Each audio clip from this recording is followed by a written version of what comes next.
Cinema ছেড়ে শাকসবজির চাষ করতে চান মিষ্টি জান্নাত।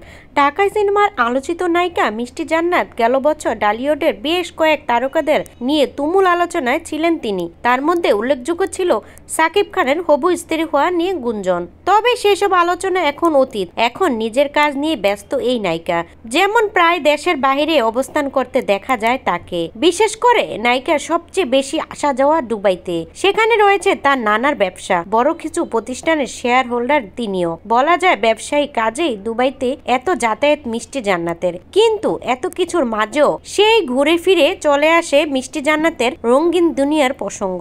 নায়িকা যেহেতু অনেকটা সময় ধরে শোবিজ থেকে দূরে, প্রশ্ন ছিল এবার সিনেমায় ফেরা নিয়ে। সদ্যই ঢাকা পোস্টকে দেওয়া এক ভিডিও সাক্ষাৎকারে অকপটেই সব জানালেন এই ডালিউড নায়িকা। সিনেমার ফেরা প্রসঙ্গে মিষ্টি জান্নাত বললেন, আমি সিনেমা করতে চাই, আরো ভালো কাজ করতে চাই, 4-5 বছর থাকতে চাই, এরপর কাজ ছেড়ে দিব কি জানি না, তবে এমন একটি জায়গা চলে যেতে চাই যেমন পাহাড়ে গিয়ে চাষাবাদ করব, কৃষক হয়ে যাব, সেখানে শাকসবজি চাষ করব, তখন আমি বলবো আমার পদবি ডাক্তার থেকে কৃষক হয়ে গেছে।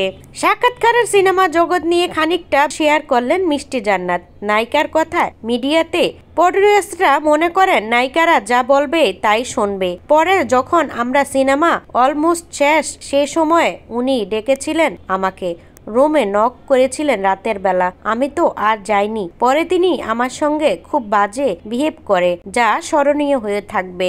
উল্লেখ্য 2014 সালে লাভ স্টেশন সিনেমার মাধ্যমে রূপালী পর্দায় কেরিয়ার শুরু করেন মিষ্টি জান্নাত। এরপর নিয়মিত কাজ করেছেন সিনেমায়। নায়িকা পরিচয়ে পাশাপাশি তার পরিচয় একজন চিকিৎসকও।